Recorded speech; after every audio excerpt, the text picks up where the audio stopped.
I want to move to Larry Gogan. He's a legend, we know that, lauded by everyone from Rod Stewart to John Bon Jovi. But if you think you know everything about him, I'd like you to think again, because Larry let the Claire Byrne Live cameras into his home for this very special film. Just a minute, the 60-second quiz.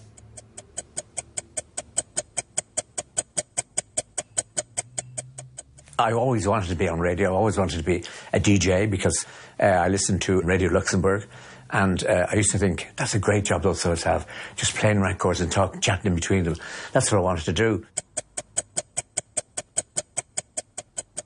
I started in '61, so I think that's 57 years on the radio. It's a long time, but I never think about it, really. I just do it. It's just your job, and I do it every day, and I keep going. I wouldn't regard myself as a legend, just regard myself as doing a job and hope that I'm making someone be happy, that somebody listening is liking what you do. What my career has taught me is that you have to be nice to people, and no matter who they are, you must be nice to them, and that way you get on. I've always been nice to new fellas, young fellas starting in the business. I'd always do the best I can for them, and so on. I've luckily never felt jealous of anybody else, and I'm happy as Larry.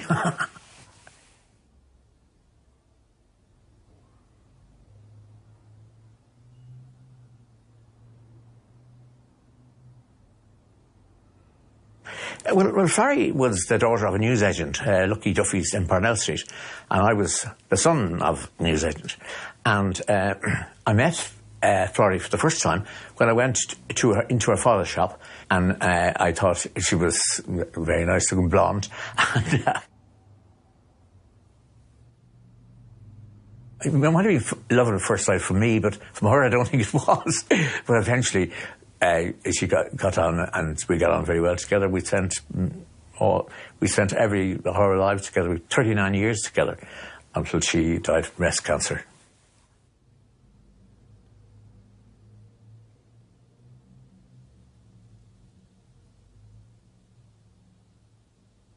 Her loss was horrific for me, really, because she did everything to do with the family and with the house and everything like that.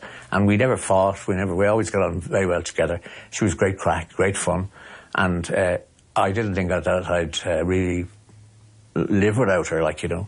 But she's dead now, 17 years, I think, and it's as if it happened yesterday. I still talk to her every day, and people think you must be crazy, but no, I don't. I find myself chatting to her and tell her, because she loved to know what was going on in RTE. You come in and tell her, she loved the gossip and that kind of thing, and I still find her presence around the place, because the house is all the things in the house were things that she bought, and the colours or all that kind of stuff, and because I wouldn't know the first thing about it, and we always got on very well together.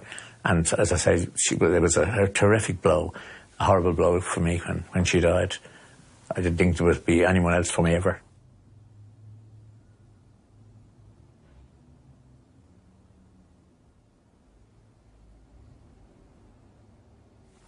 Yeah, well, we often thought about that maybe I would retire and that we'd go off somewhere together, but it wasn't to happen, it wasn't to be. And in fact, they'd given us a cruise to go on the Late Late Show. We never got to go on it because I got the thing, and when the cruise was supposed to come about, she had died, so we never got that. But if Florrie had lived, I probably would have retired, maybe. And what I would have done, I don't know, because I don't play golf. If she was around, I would have been happy enough to do anything, really.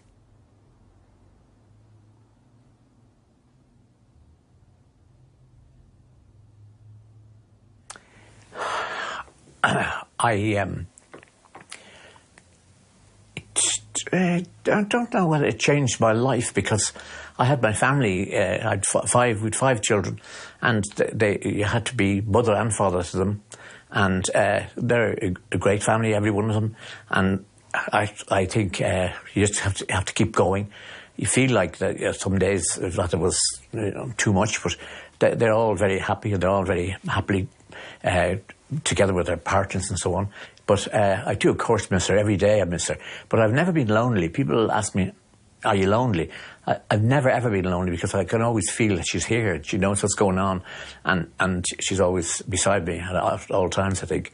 So I miss her, but I'm not lonely. My take on life is I'm a happy-go-lucky kind of a person, and I'm very lucky to be like that. I don't feel antagonism towards anybody, and I seem to get on very well with people, so I'm quite happy as I am. And I've always been the same, I think, and I hope to be. I don't put on anything, because I think people can see through you. So I think I am as I am. That's Larry Gogan. We all love Larry here. Thanks, Larry, for doing that, and we wish you well in your next phase of your career.